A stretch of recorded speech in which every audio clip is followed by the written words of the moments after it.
Hello everybody, welcome back to Ray Jensen Radio Podcast. Thank you very much for tuning in to our show today. Ini adalah episode ketiga dari Ray Jensen Radio Bandung Trip, di mana kita akan ngobrol dengan Lucky. Dia adalah chef owner dari restoran Indonesia baru di Bandung namanya Daila. Nah, makanannya enak-enak, harganya nggak mahal. Buat gue yang paling enak itu lawarnya di sana, luar biasa sekali.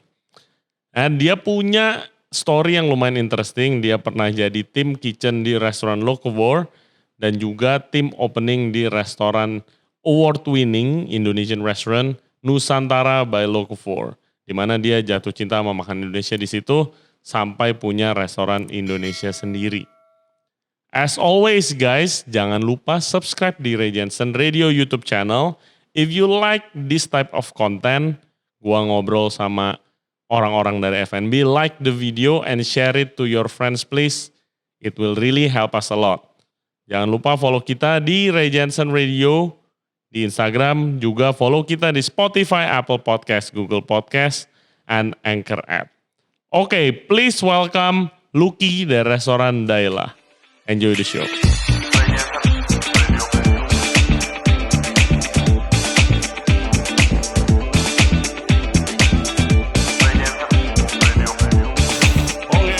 Back, welcome to the show. Kita ada di Daila sekarang. Sebenarnya di sebelahnya Daila. Kita akan ngobrol sama chef ownernya. Namanya Lucky Boom. Apa kabar bro? Hai, bagus. Nice to meet you. Gugup katanya.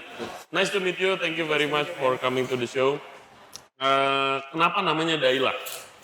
Oke, Daila ini sebenarnya nama almarhum nenek gue. Jadi dia meninggal kayak udah 10 tahun yang lalu. Awalnya sebenarnya nama si Daila itu bukan Daila karena gue berpartner sama Iman namanya. Jadi semula dia punya satu bar di Bandung namanya Valor. Awalnya namanya malah jelek banget kayak 2 orang. Jelek banget sumpah. Setelah dipikir-pikir apa ya man namanya yang enak. Udah pakai nama nenek gue aja gimana almarhum. Soalnya dia senang masak juga bla bla bla. Akhirnya tercetuslah nama Daila. Lu belajar dari nenek lu? Kurang lebih ya belajar dari nenek gue. Karena gue hidup lebih dari 15 tahun sama nenek gue. Oke, sama kayak gue dong. Sama ya? Gue dari kecil tinggal sama nenek gue belajar juga. Dia punya catering dulu, kalau dia. Jadi gue ngikut ke pasar sebelum diantar ke sekolah. Oke. Nah, Daila ini kan konsepnya Indonesian, tapi sedikit modern. Menunya sih very interesting. Gue bilang, karena lu ini, dia itu angkatan dari Locavore. Kalian pasti tahu semua Locavore dan juga Nusantara. Ya kan? Terus lu boleh jelasin dulu gak ke listeners untuk kayak konsep restoran lu, philosophy of cookingnya dan lain-lain. Oke, jadi si Daila ini gue coba, karena jatuhnya Daila ini bisnis, gue coba jual makanan yang generous dulu aja lah. Yang memang diterima sama orang. Terus gue coba narik garis besar di Bandung ini udah mulai boring nih, karena kalau makanan tuh misal contoh satu makanan Jawa Barat aja yang diambil. Belum ada satu restoran yang memang dia ngasih beberapa makanan lah dari luar pulau. Sebenarnya gue juga pengen ngedukasi juga lah bahwa ini loh makanan di luar Bandung pun lu bisa nyaman di mulut lu gitu aja sih. Oke. Nah, sekarang ke background lu nih. Lu boleh cerita kayak lu dulu belajar masak habis sama oma lu, kalau sekolah masak atau kemana? Jadi sebenarnya gue sempat sekolah masak di STP, Sekolah Tinggi Polresta Bandung. Itu kayak kejeblos aja sih. Sebenarnya gue kuliah normal di Unikom Bandung, cuman karena gue Bandung banget, gue masuk UniPK. IPK gue 0,38, ketahuan bokap. Gue Ngambil apa itu? dulu gue ngambil teknik informatika. Oke. Ketahuan gue palsu UniPK 0,38. Habis itu gue dikurung tuh di rumah. Udah lu pilih lu mau sekolah yang bener apa enggak, bokap bilang kan. Akhirnya gue masuk ke STPDN. Cuman gue terselamatkan sama uak gue, om lah. Dia salah satu dosen lah di STP. Akhirnya gue masuk ke STP. Habis itu lulus dari STP, gue DW dulu sebelum kerja di Holiday Inn Bandung. Gue dulu basicnya pastry by the way. Oh, Iya, basic gue di pastry. Sampai sekarang masih ngurusin pastry? Bakery sih gue lebih. Bakery ya? Iya, gitu. Habis itu bakery lagi ngetren juga gak di Bandung, sourdough iya, gitu? sourdough udah mulai. Di Jakarta sih lagi gila banget sih. Di Bandung yang mulai sekarang si Ambrogio dan oke banget sih. Oh iya, itu luar biasa lah. Habis itu Udah deh, gue di Bali, ke Bali, enggak, abis itu gue ke Bali, sempet gue kerja di Bapak Bakery.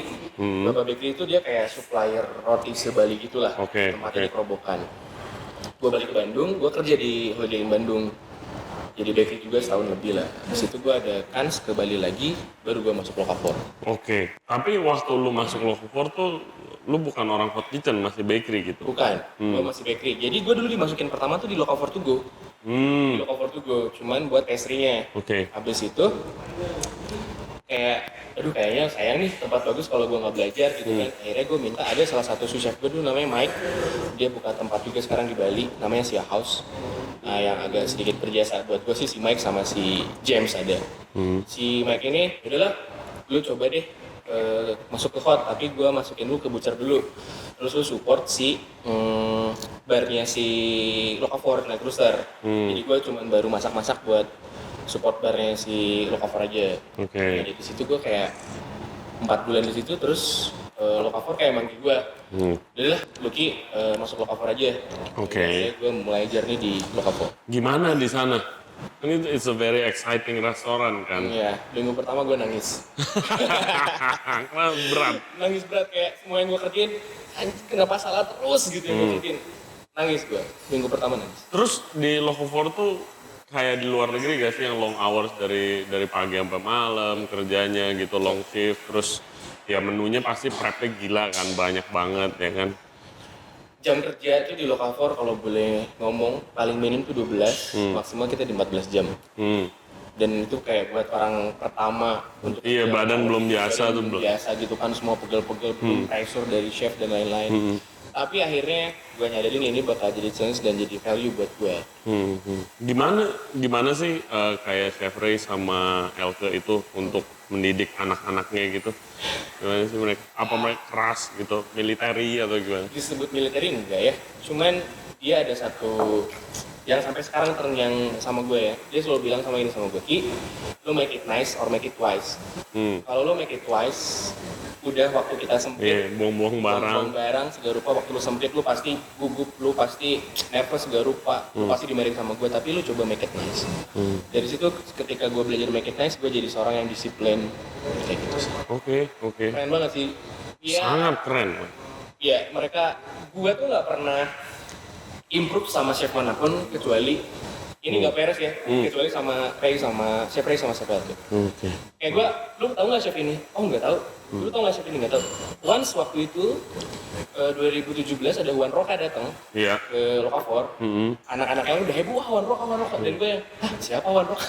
Dan itu gue diketahuin sama siapa? Lu nggak tahu Juan Roca? Nggak tahu. Gitu. Juan Roca itu guys, buat yang belum tahu, dia sempat punya restoran yang jadi nomor 1 di dunia kan, sempat namanya El Cerdekan Roca. Oh dia makan, iya, kayak kalau chef-chef yang world star chef itu selalu ke Lokapor sih kalau lagi ke Bali kan. Iya. Dan dia pakai nama supirnya bukan nama Juan Rocanya, jadi kayak surprise aja gitu buat kita. Oke. Iya, harus pakai secret. Lu berapa lama total di Lokapor 1 tahun 8 bulan ya. Di situ LP punya rencana dia pengen buka sister nih. Dia tuh kayak, gue pengen banget punya masakan Indonesia, dia bilang gitu. Akhirnya kita nge-build si Nusantara by Lokapor, sisternya kita. Berarti lu tim opening juga? Iya, gue tim opening sama Chef Putu. Gimana tuh pengalaman di sana? Untuk pengalaman gue excited banget ketika gue dapet dikasih challenge buat buka si Nusantara. Karena sebenarnya kan tanpa validasi, kalau lu lihat dari cookbook doang, itu kayak nggak fair gitu kalau menurut gue, tim LQ dan lain-lain gitu. Akhirnya LQ kayak ngasih, yuk kita jalan-jalan yuk 1 bulan sekali, tim kita bagi-bagi, kita validasi something deh. Kayak menu ini ada nggak sih sebenarnya, ini rasanya bener nggak sih? Yang di sana tuh di daerah sana rasanya sama nggak ya bakal kita bikin gitu. Makanya si Nusantara mereka berani ngasih brand authentic Indonesian food, karena kita juga kayak langsung ke sana gitu buat cobain si makanan ya. Lu kemana aja tuh? Untuk gua waktu itu gue sempet ke Makassar sama ke Jawa. Anak-anak yang lain sampai ada ke Papua. Oh, yang paling interesting apa yang lu temukan? Interestnya gua Makassar sih gue interest banget karena gue baru tahu si coto itu mereka pakai kuahnya itu pakai bekas cucian beras buat bikin kuahnya, dan gue tuh baru tahu. Oh gitu. Iya. Cucian beras yang buat masak nasi gitu? Buat masak nasi itu baru dia rebus buat daging. tambahin kelok dan lain-lain. Wow, itu aslinya ya. Iya. Terus lu dari Nusantara itu baru kayak bisa dibilang lu passionate banget sama makanan Indo, Betul, makanya betul, buka di sini. betul. Terus gimana market Bandung di sini? Dan Market lu buka itu waktu pandemi, orang gila. Ya kan? kayak ya udahlah sebenarnya gue berani buka karena gue pede aja sih seenggaknya. Pede ini cuman baru ada gue, terus si Daila ini gue pengen restoran ini hidup, jadi nggak pengen boring gitu. Gue 1 bulan sekali biasanya gue bikin event, entah itu fine dining, entah itu casual, yang terakhir gue bikin budget table gitu. Jadi orang juga ngomongnya di restoran bernafas nih. Gue nggak mikirin si Daila tuh buat nafas pendek, gue pengen Daila tuh nafasnya panjang gitu. Jadi orang dikenal Daila bukan boring restoran jadinya. Oke. Itu sih. Terus lu sering bikin event juga berarti Iya, di 1 sini? bulan sekali Daila selalu bikin event. Dan itu beda, menunya beda. Dan itu limited seat juga kayak 30, 35 karena gue biar engage sama tamu. Di situ waktunya gue ngobrol sama tamu. Oke. Di Bandung tuh gimana sih kayak orang appreciate makanan Indonesia modern? Kalau di Jakarta itu ada stigma makan Indonesia harus murah. Iya. Gitu. Kalau di Bandung gimana? Sama, di Bandung juga gitu. Di Bandung tuh sebenarnya stigmanya adalah banyak, murah, tempatnya bagus. Gue teh pengen menghilangkan stigma itu gitu. Terus ada juga kan yang stigma. Di Bandung pun kan classify-nya banyak ya. Orang-orang yang kelasnya B to C juga banyak banget kan. Yang mereka harus tempatnya proper, apa bla bla bla, harga. Dia langsung compare harga mahal, makanan berarti enak. Iya. Nah, gue pengen percaya itu. Ini harga gue murah, tapi makanan gue oke. Buat Bandung ini murah. Murah banget.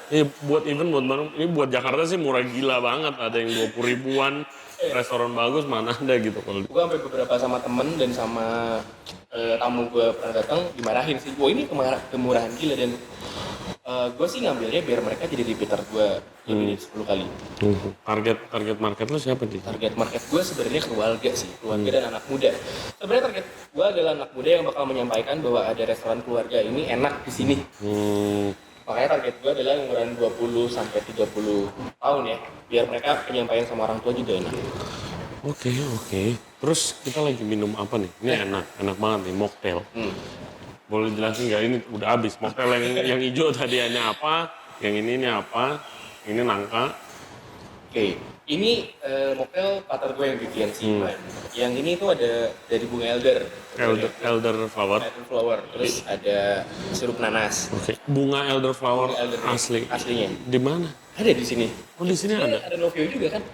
Apa itu? Novio itu kayak suppliernya Herb sama Oh, dari situ. Oh, supplier. kalau di Bali dia namanya Sipilawan. Kalau di Bandung dia namanya Novio Fresh. Dia yang supplierin edible flower dan lain-lain. Dan ini Oke. mocktailnya apa ya? Pokoknya yang ini elder, nah yang ini ada kecombrang. Ini kecombrang kita bikin soda. Gimana caranya? Ada, kita punya soda maker. Oh, yang soda Nah, maker jadi itu. si kecombrang kita jus, gua kasih gula, habis itu masukin ke si soda maker. Tuh, yang ini ada nangka. Namanya uyup nangka. Uyup nangka, ya ini Kalau enak di banget. Bandung tuh uyup tuh apa ya, seruput-seruput lah. Enak. Jadi minumnya harus diseruput-seruput, kalau langsung kenyang soalnya. Iya, kental. Kental Tapi banget soalnya. mocktail jalan nggak sih di Bandung, mocktail jalan? Nah, kebetulan dari 2019 ini, kebetulan si Iman yang bikin pelopor mocktail jalan di Bandung. Dia pertama bikin di Delicacies House, ada di Jalan Ciliwung. Dan itu antusiasnya gila banget, 1 bulan bisa keluar 300 gelas. Gila. Mocktail apaan tuh? Mocknya sama yang Model-model kayak begini gitu. aja. Dan di sini pun lumayan banyak. Bulan terakhir aja ini mocktail terjual lebih dari 350 gelas ya. Luar biasa. Apa rahasianya nih? Orang lagi pada kalang kabut, gimana restoran pada sepi, lu malah buka di masa-masa begini, terus malah sukses. Apa nih rahasianya, bro? Gak ada rahasia sih sebenarnya, kayak ya udahlah gue brave aja gitu buka. Karena kalaupun gue nggak buka somethingnya, gue mau jadi apa gitu. Karena lagi pandemi gini, hotel pun gak nerima banyak karyawan. Untuk balik restoran pun, restoran sekarang around the world juga lagi juga. Kalau gue nggak buka usaha sendiri, gue nggak pernah tahu gitu apa yang bakal terjadi. Kalau tadi lu ngomongin yang lu mau menghapus stigma yang tadi tuh makan Indonesia harus murah bla bla bla bla, strategi apa yang lu udah lakuin untuk dari ini Daila? untuk supaya nyampe ke situ gitu. Nah, kebetulan Dailah tuh kita mau coba organik di 6 bulan pertama. Karena gue pengen kayak nih orang honest review aja nih sama makanan, dia jadi repeater apa enggak. So far sih baru itu aja. Tapi dari total 3 bulan ini kita udah buka kemungkinan udah lebih dari 1.000 orang. Keren banget, gue pengen dong ikut nyari siruput laut ya. Gitu. Janganlah Pak, dibilang gitu kemana aja teman saya meninggal. Karena nih agar-agarnya itu di tebingnya, bukan di bawah lautnya. GBS, Global Budget System. Kalau di Bandung sebenarnya cangkem nomi. Cangkem nomi. Cangkem nomi. Bebas. Coba aja.